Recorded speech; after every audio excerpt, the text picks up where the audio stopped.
Hi, today I wanted to show you how easy it is to fill up a Pilot Metropolitan using the converter that comes with it. So don't be intimidated by fountain pens, even though there's a little bit of work involved. It's actually kind of fun, and it's what helps you to customize your fountain pen experience. So I wish I would have thought of this before I cleaned it, but I didn't. So essentially what I did to clean it was I took this empty vial that they had sent me an extra nib in, and I unscrewed the casing, and so then this is what you're left with. And the way that the Pilot converter works, and I couldn't show you last time because I had it full of ink already, is you dip this in to your ink and then you squeeze this and it compresses this rubber sac, and then you release it and it fills up with ink, and then that's it. You're ready to go. It's super easy. So in order to clean it, all I did was I filled this vial up with warm water. I stuck the nib down in it, and I just compressed the converter several times until the water ran clear. So it was super easy to clean. And I can hear there's a little bit of water in it, so I'm just going to blot it on some paper towel. Just trying to get most of the water out so that when I actually fill it with ink, it's not all watered down. So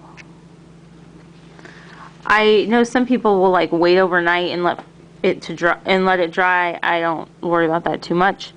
So in order to fill it up, all I need to do is make sure that this is firmly in place and pick an ink. So I think this time I'm going to pick the Pilot Namiki Black. I'm using a Pilot pen. Let's try some Pilot ink. Plus, after using the silver gray, I did like it, but it definitely does come out very gray. It's definitely not a black. It is a true gray. So I'd like to try something a little more bold. So all I'm going to do is I'm going to stick my nib down into the ink. I think that you can see all of this. And it's just down into the ink as far as it will go, because I'll just have to wipe it off when I'm done. I'm going to squeeze this, and you'll see that it fills up. So I'll show you at the bottom. You can see the level of the ink go in and out. See, I squeezed it out and filled it up. And it's really that easy. There's nothing else to it at all. So then I'm just going to go ahead and wipe my nib off, because there is ink on it. Close this up. This is from my ink drop subscription, and you can see, maybe you can't because this is a little bit at an angle, but the converter that comes with the Pilot Metropolitan, it takes about 1 milliliter of ink. So that's about half full from where it was. That's the silver gray that I was using versus like the Lamy Black. You can see that it takes quite a bit of ink. So it's nice because you don't have to worry about it too much. One thing that I had heard on the Pen Addict podcast was they were talking about filling pens, and see there's just there's some ink I need to wipe off. But they were talking about like cleaning their pens and refilling them, and what if you wanted to use a different ink than what you had in your pen. And I hadn't even thought of this, but they said that they would just like dump the ink out if they were done using it and they wanted to try something else. And then somebody had suggested, well, why don't you just put the ink back in the bottle, just squeeze it back in there, and I mean, what a waste.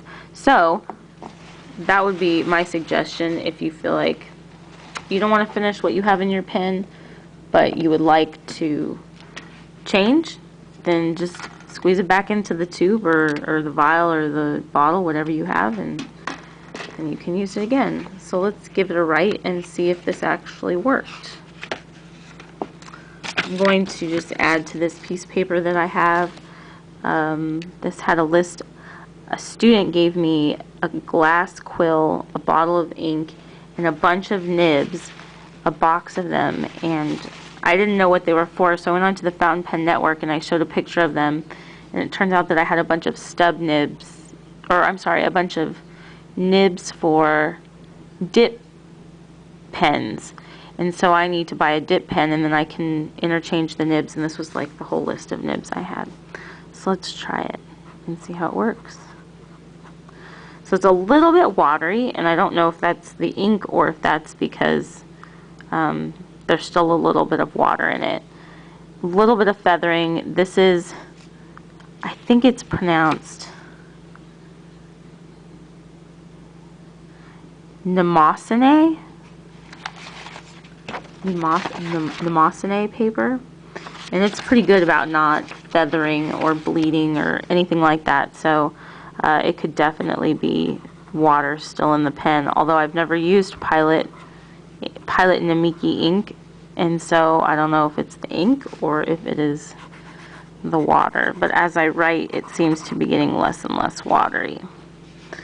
These were the first attempts. I know it's hard to see, but these are much more bold. This is definitely a dark ink compared to what I was using before, the silver gray. And it looks like it's going to work. It looks like all the water's out of there. This was definitely watery before compared to what I'm getting now. So, residual water from the cleaning. Yeah, that's what it was. Residual water from the cleaning. So, yeah, I just wanted to show you how that works. Sometimes you get a little ink on yourself, but who cares, because you get to write with a cool pen.